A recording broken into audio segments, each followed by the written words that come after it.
오늘 이 시간에는 우리 26장부터 30장까지를 훑어보는 줄거리를 훑어보는 시간입니다.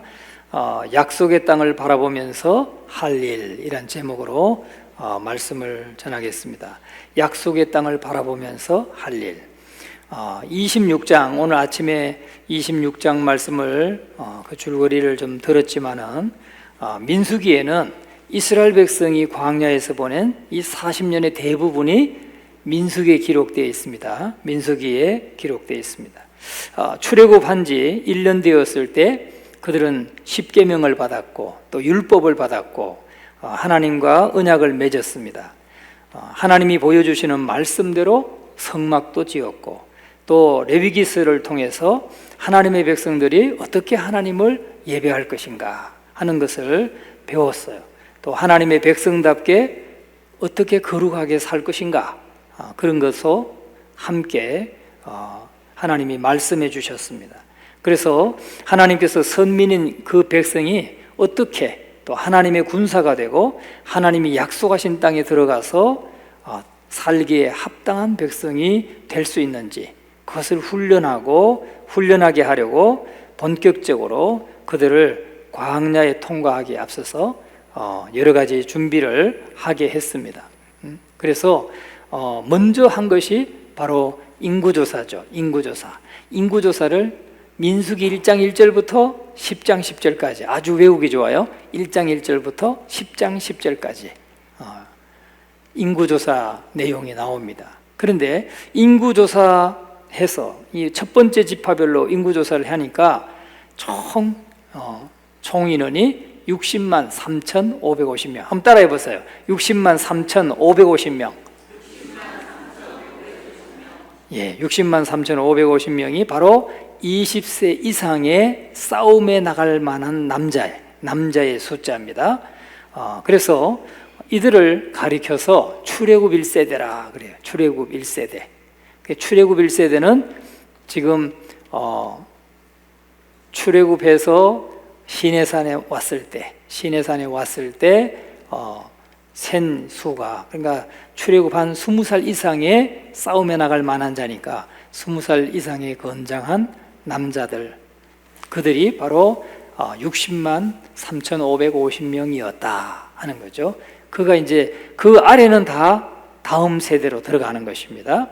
그래서 우리는 이 출애굽 1세대라고 불리는 이 사람들의 그 삶은 그냥 불신앙 가운데서 반역하고 또 불순종했던 역사가 그들의 역사예요. 애굽에서 종살이 하면서 애굽의 그 이방 문화, 우상 문화에 젖어 있다 보니까 불신앙 속에 사는 거죠. 하나님이 인도해냈지만 불신앙 속에 살다가 반역하고 또 불순종하고 그러다가 하나님의 진노를 사고 그래서 광야에서 다 죽게 되는 그러한 세대가 출애굽 1세대입니다. 하나님의 은혜를 맛보았죠. 하나님의 기적도 봤죠. 하나님의 능력도 다 보고 그 가운데 있으면서도 반역하고 그 가운데 있으면서도 은혜를 잊어버리고 배은망덕했던 사람들이 바로 출애굽 1세대. 그래서 광야에서 다 죽게 되는 비극적인 결과를 맞이했던 사람들이 바로 이 출애굽 1세대다 하는 것입니다. 그러면 또 그로 인해서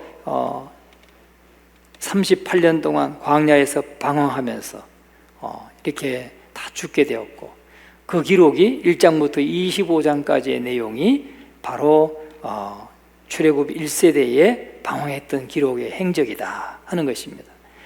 여러분들이 지금까지 이제 오늘 26장 말씀이 이제 시작하니까 우리가 지난 금요일까지 묵상했던 말씀이 바로 이스라엘 백성들이 광야에서 불순종하고 불신앙하고 반역하고 그러면서 광야에서 다 죽게 되는 그런 역사를 지금 본 겁니다.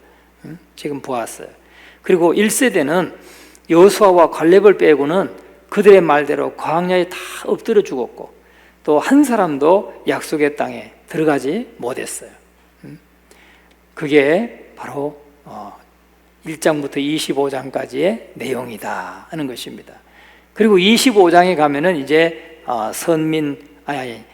그 모압의 왕 발락과 거짓 선지자 발람의 흉계에 빠져서 선민 이스라엘 백성들이 그 모압 여인들 그 미인계에 빠져가지고 음행하게 되고 그리고 우상을 숭배하게 되고 하나님의 진노를 사게 되는 그러한 사건이 이제 25장에서 펼쳐졌죠. 그래서 마지막 그 출애굽 1세대 가운데 마지막 남았던 2만 4천여 명, 2만 4천 명 그 사람들이 그 모함 여인들의 미인계에 빠져가지고 음행하고 우상 숭배한 그 사건으로 인해서 하나님이 진노하시고 그래서 전염병으로 그냥 그들을 그냥 한날 그냥 다 죽게 했어요. 그 사람들이 2만 4천 명이에요. 2만 4천 명이 딱 죽고 나니까 하나님이 인구조사를 지시하시죠. 인구조사를 지시하셨어요. 모세와 아론의 아들 엘르아살에게 인구조사를 두 번째 인구조사를 하게 하셨다. 오늘 오전 예배 때 낮 예배 때 들었던 말씀이 두 번째 인구조사를 한 것. 두 번째 인구조사, 첫 번째 인구조사는 뭐 때문에 했어요? 가나안 땅을 향해서 행군해 가기 위해서요. 효율적으로 행군해 가기 위해서 인구조사를 했고, 이제 두 번째 인구조사는 가나안 땅을 이제 정복해 들어가기 위해서 군대를 편성하기 위해서 인구조사를 했던 것이죠. 이렇게 인구조사, 두 번째 인구조사를 명하셨던 사건이 나옵니다. 그리고 이제 26장, 오늘 우리 이제 이번 주 묵상할 26장은 1, 2절 말씀이 같이 한번 읽어봅니다. 연병 후에 여호와께서 모세와 제사장 아론의 아들 엘르아살에게 말씀하여 이르시되 이스라엘 자손의 온 회중의 총수를 그들의 조상의 가문을 따라 조사하되 이스라엘 중에 20세 이상으로 능히 전쟁에 나갈 만한 모든 자를 계수하라 하시니, 이렇게 두 번째 인구조사는 가나안 땅에 들어갈 준비를 하는 것으로서 새 시대를 열어갈 새 세대가 어떤 사람들인지 몇 명이나 되는지 이것을 조사하게 했다 하는 거죠. 이제 1세대는 다 죽었고 이제 가나안 땅을 정복하고 들어갈 준비를 하는데 그 다음 세대, 새 시대를 열어갈 새 세대가 어떤 사람들인지 몇 명이나 되는지 이것을 파악하는 것이었다, 조사하는 것이었다 하는 거죠.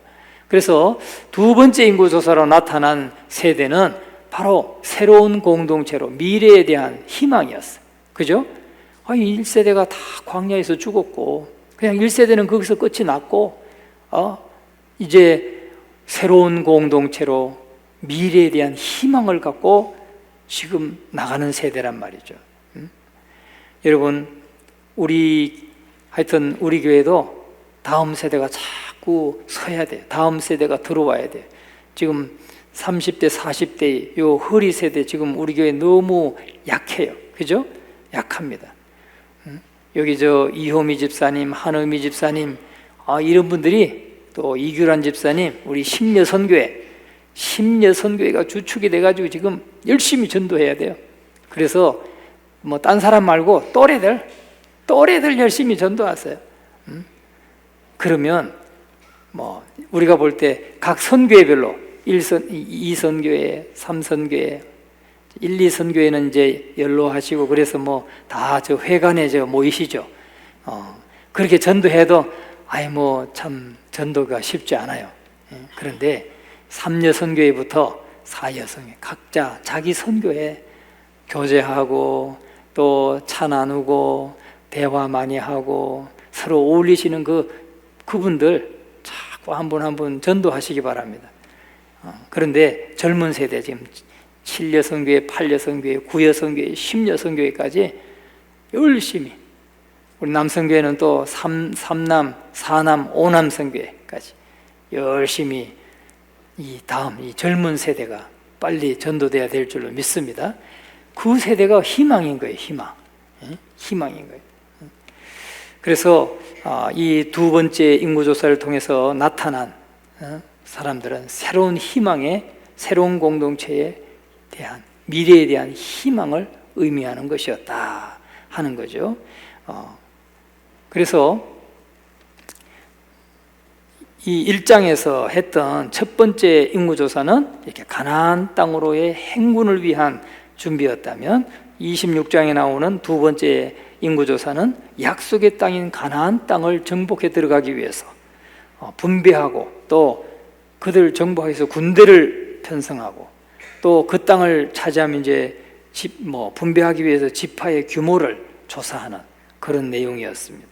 이렇게 조사된 새로운 세대가 가나안 땅을 정복하고 하나님이 허락하신 땅에서 하나님의 백성답게 살기 위해서 무엇을 어떻게 준비해야 되는가 하는 것을 기록한 책이 바로 27장에서 30장까지의 내용이다. 민수기 27장부터 37장까지의 내용이다 하는 거죠.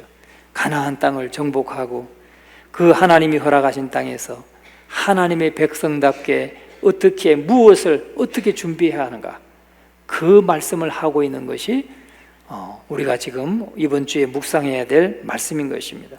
지금 이들은 요단강을 건너가서 이제 요단강 건너면 그 앞에 여리고성이 딱 버티고 있는 거예요.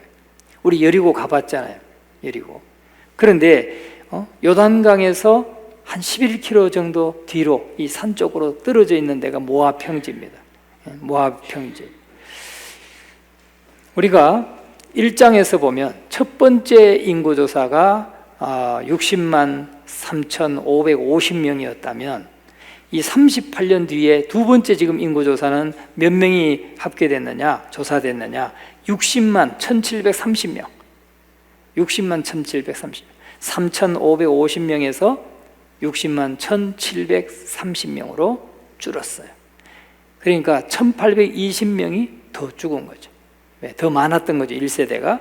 그러니까 1,820명 적은 출애굽 2세대, 즉 광야 세대가 남아있는 것입니다. 이것이 이스라엘 백성들의 광야 생활의 결산이었어요. 광야 생활의 결산 누구라고요? 다음 세대. 그런데 우리가 하나 살펴볼 것은 놀랍게도 그 지난 38년 동안에 8년 동안 집도 없고 또 농사지을 땅도 없고 물도 없고 낮에는 뜨겁고 밤에는 아주 추운 그런 광야를 지났는데 적어도 200만 명이 넘는 이 큰 민족이 말이죠. 그런 극한 상황 속에서 하나님의 은혜로 살아남았고 또 아이들을 그렇게 낳고 키웠다는 것, 그것이 참 생각해 보면 기적이지 않습니까? 기적이잖아요. 음식도 없어서 물도 없어서 막 불평하고 원망하고 막 모세를 돌로 치려 하고 그랬던 사람들이에요. 그런데도 불구하고 자식도 다 낳고 잘 살고 기적입니까? 아닙니까? 기적이에요. 기적이요. 광야에서 살아남은 사람들에게 무엇이 두려울 수 있겠어요? 그런데 자연스럽게 출애굽 1세대는 다 죽고 2세대로 세대 교체가 되었는데 거의 같은 숫자가 유지되고 있다는 거, 엄청나게 참 기적이고 변화인 것입니다. 여러분, 출애굽 1세대는 애굽 출신이에요. 그죠? 애굽 출신. 애굽은 어떤 곳입니까? 당시에 애굽은 아주 문물이 아주 세계 최고예요. 지금도 보세요. 그 피라미드가 지금 나타나 있는 거 세상에 막 모든 사람들이 그 보러 오잖아요. 그런데 그 과학적인 거, 그 당시에 그 과학을 이럴 때 그때 기중기가 있었어요. 오늘날처럼 막 큰 크레인이 있었어요. 다 그냥 사람들이 손으로 하고 뭔가 좀 그때 당시에 과학적인 장비가 있었겠죠. 그냥 인력과 마력, 이 말의 힘 이런 것들 이용해 가지고 하여튼 그 무거운 돌들, 야, 여러분 한번 맞춰보세요. 피라미드 한 개, 그 피라미드 쿠프의 피라미드, 그거 돌 하나가 보통 한 몇 톤 될까요? 몇 킬로 정도 되겠어요? 돌 하나 이렇게 네모난 그 돌들을 다 쌓아서 만들었거든요. 돌 하나 우리가 가보면 우리 키보다 좀 더 크기도 하고 막 그래요. 그 돌이 몇 톤인지 아세요? 하나가 3톤 정도 돼요. 2톤, 2.5톤, 3톤 되는 돌인데 거기에 몇 개를 쌓아서 피라미드 하나를 세웠을까요? 맞추세요. 맞추면 오늘 100만 원 드립니다. 내가 왜 100만 원을 걸었을까요? 도저히 맞추기가 어렵기 때문에. 응? 그게 몇 개의 돌, 그런 막 3톤, 4톤 되는 이런 돌들이 몇 개를 쌓아서 피라미드 하나 만들었을까요? 예? 예? 여러분 한번 질러보세요. 질러보. 3,000개. 참 잘하셨어요. 근데 틀렸어요. 또 예? 1만 개. 많이 가까워졌지만 아직 택도 없어요. 250만 개. 200만 개 내지 250만 개가 쌓여서 피라미드 하나를 이루었어요. 그런데 그 피라미드가 몇 개 있어요? 지금 발견된 것만 해도 거기에 그 자리에 가면 막 7개인가 있고, 또 더 옆에도 막 12개가 있고, 아직도 발견되지 않은 것도 많이 있대. 대단해요. 그죠? 100만 원 안 나갔다. 200만 개에서 250만 개가 쌓여가지고 피라미드 하나를 쌓았어요. 피라미드 하나를 이루고 있는 거예요. 놀랍죠? 대단해요. 참 출애굽 1세대는 그 당시 최고의 나라예요. 그 과학도 기술도 발전했고요. 과학기술이 발전했고, 또 물질 문명이 그냥 나일강의 삼각조에서 나오는 그 풍성한 곡물로 그 지역 일대가 다 먹고 살았잖아요. 7년 대흉년에도 다 먹여 살릴 수 있는 곡물이 어디서 나왔어요? 애굽에서 나왔어요. 애굽에서. 그러니까 아주 그냥 최고의 문화와 풍요를 경험하고 살았던 사람들이 출애굽 1세대예요. 그들은 출애굽하면서 모두가 모세의 능력과 기적을 보았고, 모세를 통해서 역사하시는 하나님을 다 보았어요. 10가지 재앙도 보았고, 하나님이 백성들을 어떻게 구해서 보호하시는지도 경험했어요. 막 홍해가 갈라지는 걸 막 그 앞에서 막 봤어요. 이렇게. 신났을 것 같아요. 쫙 갈라지는 모습. 물이 막 물러가가지고 막 땅바닥이 보이는 모습을 보았을 때 얼마나 그 희열이 찼겠어요. 여러분, 그러나 문제는 말이죠, 그들 마음속에 하나님에 대한 믿음이 없었다는 거예요. 하나님에 대한 믿음이. 그러니까 그런 걸 다 경험했으면서도 나중에는 또 현실의 삶에 어려움이 오면 막 불평하고, 물이 없으면 그냥 불평하고 원망하고, 먹을 게 없으면 애굽에 그냥 고깃가마를 생각하면서 불평하고 원망하고 그랬다는 거죠. 하나님이 그런 막 이적을 통해 가지고 애굽에서 종살이 하던 것에서 건져내셨으니까, 자기들이 날마다 부르짖었으니까. 여러분, 막 매를 맞으면서 요셉을 모르는 왕이 나왔을 때는 막 얼마나 고역에 아주 그냥 휘둘렸어요. 그래가지고 이스라엘 백성들의 그 신음소리가 하나님 앞에 상달됐다고 했잖아요. 그래서 때가 되어서 하나님이 그렇게 인도해 내셨는데, 지금 자기 앞에 물이 좀 없고, 좀 먹을 게 좀 부족하고, 자기가 원하는 거 아니었다고 해가지고 그렇게 원망하고 불평하는데, 하나님에 대한 믿음이 없었다는 거예요. 그 마음속에. 우리 중요합니다. 은혜를 많이 경험하면서 믿음을 가져야 돼요. 한 가지 은혜를 경험할 때마다. 그 은혜를 언제 경험해요? 기도했을 때 하나님이 응답하시는 그 믿음이 쌓여져 가야 돼요. 기도했을 때 응답하시는 사인. 여러분, 제가 좀 부끄러운 얘기 좀 하나 할까요? 부끄러운 얘기? 저는 이거 참 꽁꽁 싸매놓고 지금 말 못하는 거예요. 하나님 살아계신 걸 좀 보고 싶습니다 했던 제 어린 시절의 기도가 있어요. 어떻게 우리가 어떻게 하나님의 믿음이 쌓여요?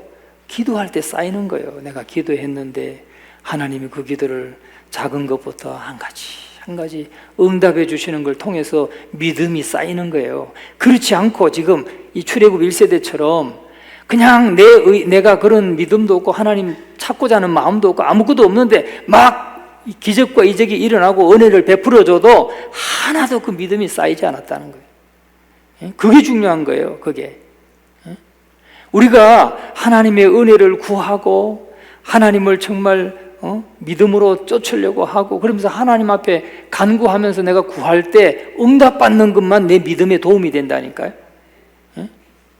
그것만 응답받는 도움이 돼요. 교회가 아무리 부흥하고 교회가 막 몇만 명 모여도 말이죠, 거기에 그냥 와가지고 누리는 사람은 전혀 그 믿음 없어요. 그때 그 지을 때 어렵게 막 벽돌 쌓아가면서 막 함께 동참하고 그랬던 사람이 그 믿음이 쌓이는 거예요. 막 공사비 못 내가지고 막 그냥 막 이리 뛰고 저리 뛰고 하면서 그 채우려고 애쓰고 했던 분들, 막 하나님 앞에 기도하고 부르짖었던 사람들, 그 사람들만 믿음이 쌓이는 거예요. 그렇지 않으면요 믿음이 안 쌓여요. 이제 출애굽 1세대가 그랬잖아요.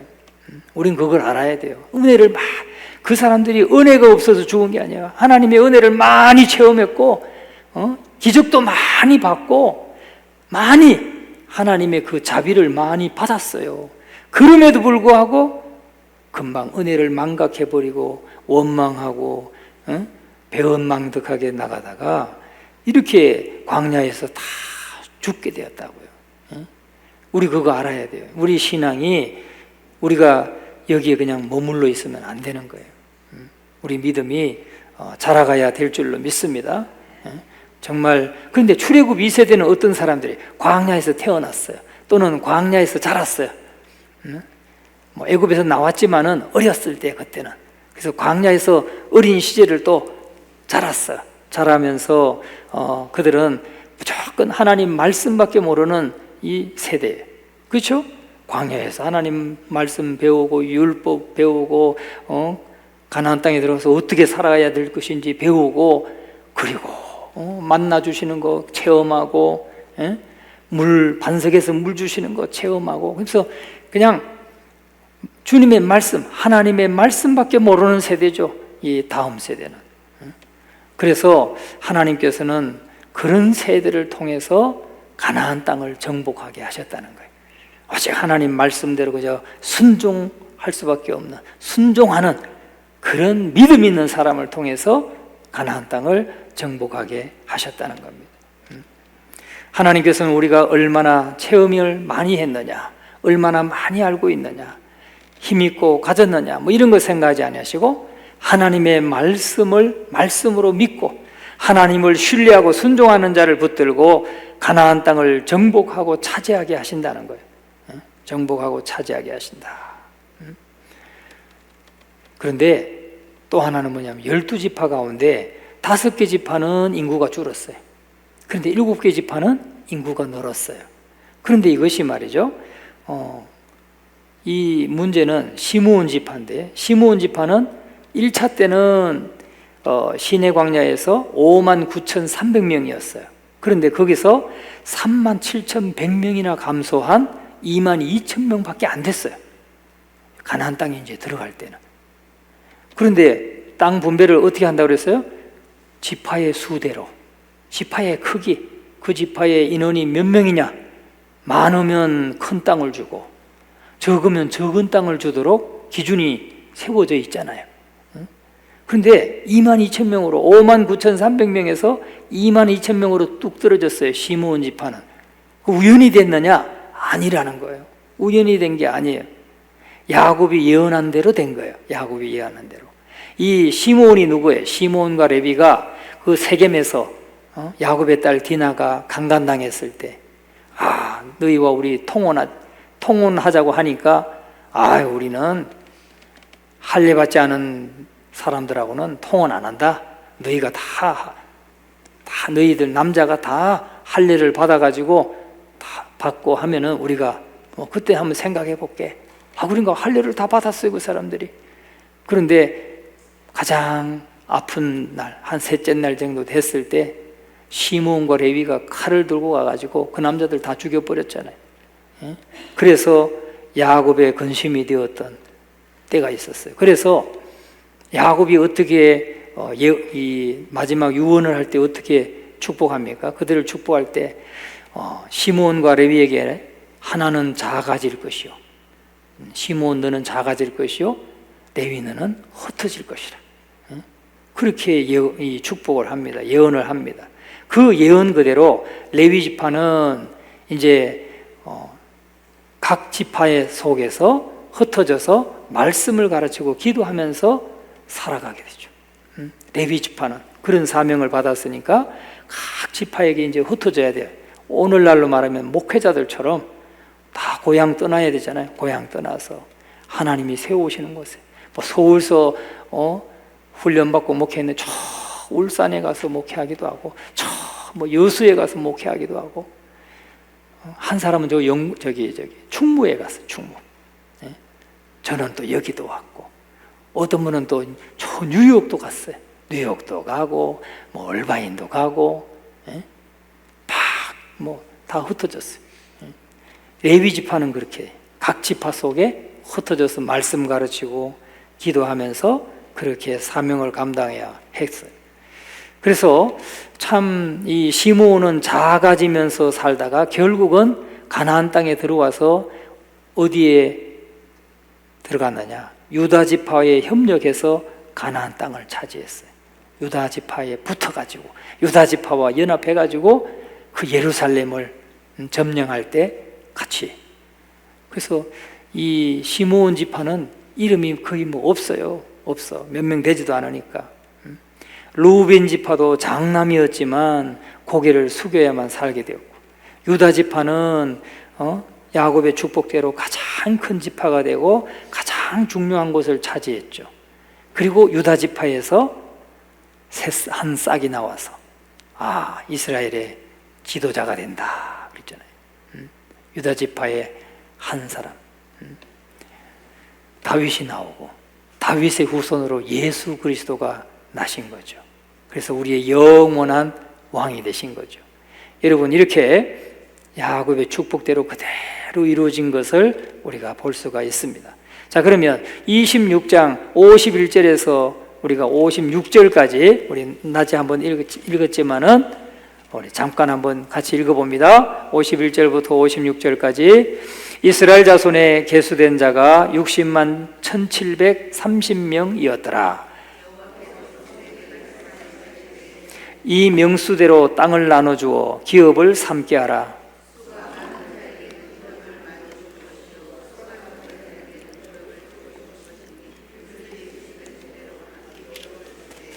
오직 그 땅을 제비 뽑아 나누어 그들의 조상 지파의 이름을 따라 얻게 할지니라.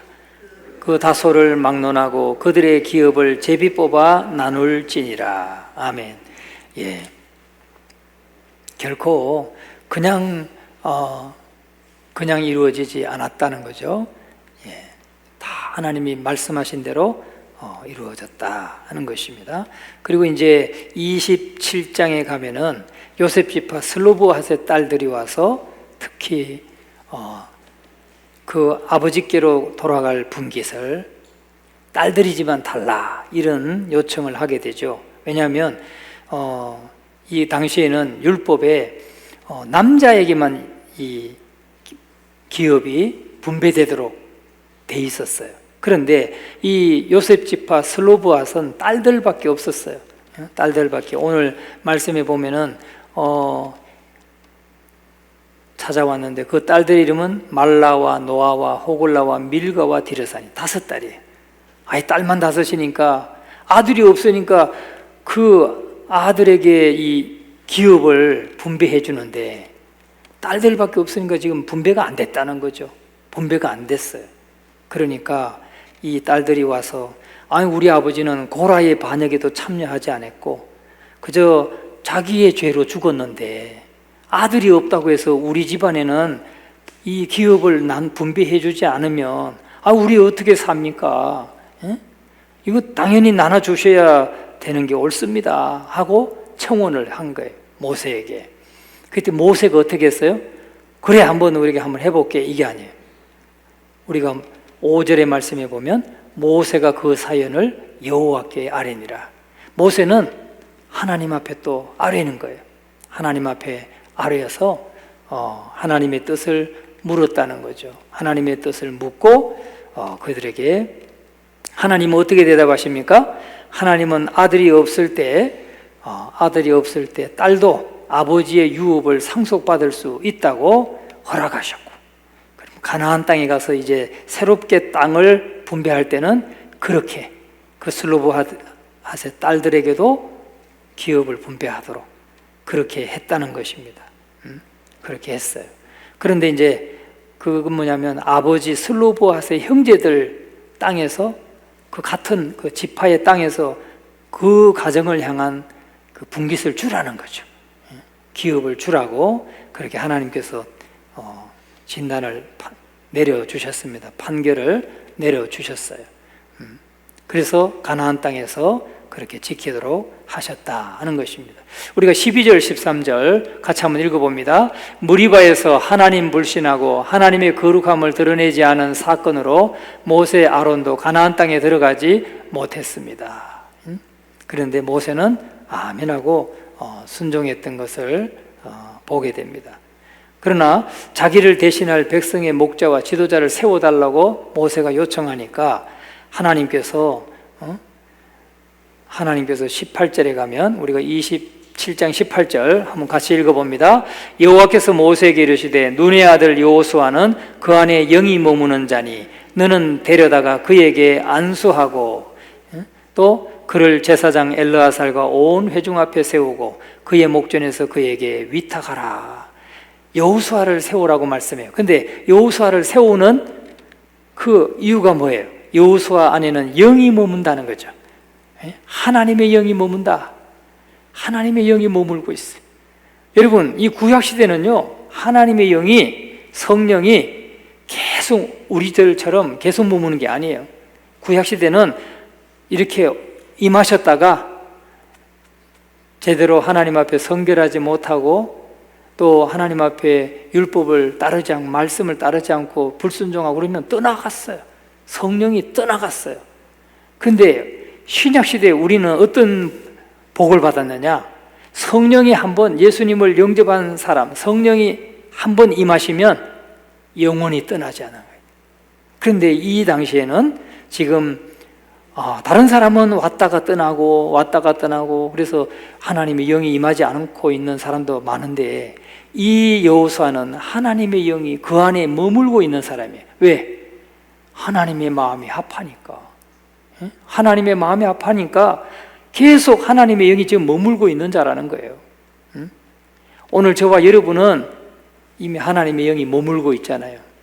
그러면 뭐 해야 되겠어요? 수시로 또 수시가 아니라 무시로 하나님 앞에 기도하고 간구하고 교통하고 그냥 뭐든지 문제가 생기면 주님 뜻이 무엇인지, 하나님이 뭘 기뻐하실지, 하나님은 어떤 것을 원하시는지 자꾸 내 속에 임재해 계시는 성령님께 묻고 찾고 구하고 교통하고 그래야 될 줄로 믿습니다. 교회 올 때만 아니고 요 예배 드리는 시간만 아니에요. 성령은 우리와 늘 함께 계세요. 여러분과 늘 함께 계세요. 막 이웃 사람하고 막 사태질하면서 싸울 때도 그때도 계신 거예요. 잊지 마세요. 자, 그래서 여호수아를 말씀대로 세웠다 하는 거죠. 그 다음에 28장에 가면은 이제 날마다 드리는 번제와 전제에 관한 규정이 나오고 안식일에 바치는 번제와 전제와 또 유월절 제사와 칠칠절과 이제 하나님을 어떻게 예배할 것인가 예배하는 규정, 또 이스라엘 백성들에게 철저하게 예배를 강조하는 말씀이 바로 28장에 나옵니다. 그래서 가나안 땅에 들어가서 정말 이스라엘 백성들이 어떤 청사진을 가져야 되는지 그것을 말씀해요. 이스라엘 백성들에게는 가나안 땅에 대한 청사진이 있었어요. 하나는 영적인 청사진. 그 땅은 뭐예요? 하나님이 가나안 땅에서 그냥 너희들 잘 먹고 잘 살아라 이렇게 해서 보내주는 게 아니잖아요. 그 땅에 살고 있는 이미 살고 있는 사람들이 다 그래도 어떤 기득권을 가지고 지금 딱 지키고 있잖아요. 근데 그 사람들을 다 몰아내고 이 선민인 이스라엘에게 그 땅을 내어줄 때는 하나님이 이루고자 하는 계획이 있잖아요.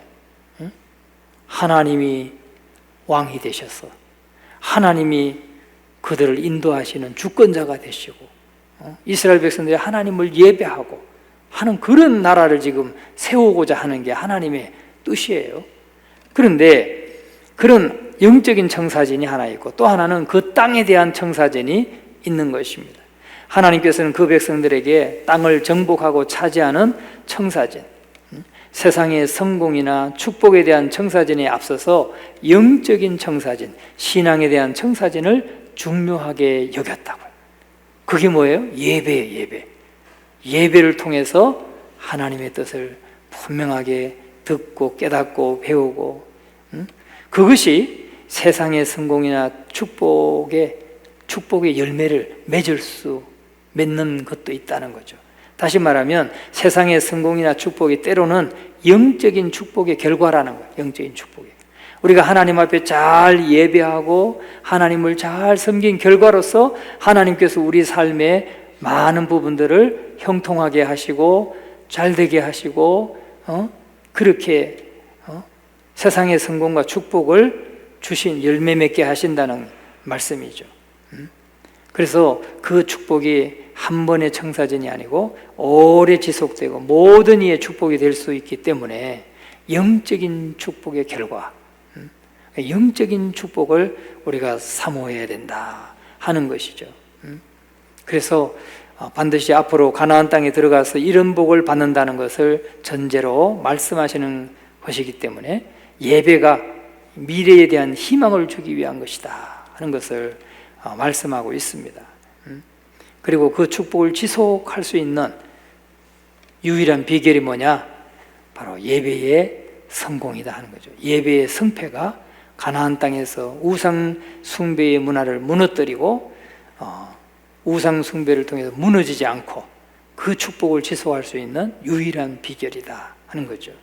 우리들도 예배의 성공자가 되시기를 주의 이름으로 축원합니다.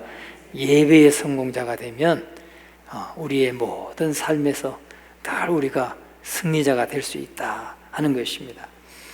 이제 4분 남았는데 마지막 민수기 30장은 하나님께 서원하는 것에 대한 말씀이에요. 서원은 하나님의 약속에 대한 반응이고 동시에 하나님의 약속을 믿는 신앙의 기준입니다. 기준. 그래서 서원을 했으면 반드시 지켜야 되고 서원하고 안 지키면 아예 서원하지 않으면 못하다라고 말씀하고 있죠. 그래서 서원했다는 것은 어떤 소원이 있어서 맹세했다는 말입니다. 그래서 우리가 결심하고 서원했으면 깨뜨리지 말고 그 입으로 말한 대로 다 행하라는 겁니다. 그런데 여기엔 어떤 기준이 있었어요. 결혼하지 않은 여자가 이렇게 서원을 했을 때 그게 무효가 될 수 있는 기회가 있어요. 뭐냐? 집에 아버지가 허락하지 않으면 무효가 돼버려요. 또 결혼한 여자 같은 경우는 남편이 동의하지 않으면 무효가 돼버려요. 그래서 그런 게 있고, 그래서 사무엘상 1장 11절에서 24절까지 보면 한나가 하나님 앞에 서원하죠. 엘리 제사장 앞에서 막 기도하다가 아들이 없어서 자식이 없어서 한나가 기도하다가 하나님이 허락하시잖아요. 그래서 낳은 아들이 누구예요? 사무엘이에요. 사무엘이 젖을 때 되었을 때 사무엘을 엘리 제사장에게 맡기잖아요. 근데 그거를 남편 엘가나가 동의해 주었어요. 허락해 주었어요. 그래서 이 한나가 하나님 저에게 아들을 주시면 제가 그 아들을 하나님 앞에 바치겠나이다 라고 서원했잖아요. 그래서 그렇게 서원했기 때문에 하나님이 아들을 주셨는데 그 아들이 사무엘이었다. 그래서 사무엘을 바칠 때 엘가나가 허락을 해요. 왜냐하면 그동안의 그 모든 과정을 아니까. 그래서 그래서 그 아들을 하나님 앞에 바치고 사무엘은 정말 귀하게 쓰임받는 빛나는 그런 일꾼이 되죠. 여러분, 그래서 서원은 우리 자신의 욕심을 충족시키기 위해서 하나님과 거래하는 방법으로 사용되는 것은 옳지 않습니다. 하나님 저에게 이만큼 주시면 제가 이만큼 바칠게요. 이렇게 뭔가 거래하는 것은 옳은 방법이 아니다 하는 거죠. 그래서 하나님께 대한 바른 서원의 신앙을 회복하는 것이 중요하다 하는 것을 30장에서 말씀하고 있습니다. 이번 26장부터 30장까지 이런 줄거리로 진행된다는 걸 기억하시고 또 매일매일 묵상에 여러분 동참하시고 꼭 승리하시기를 주의 이름으로 축원합니다.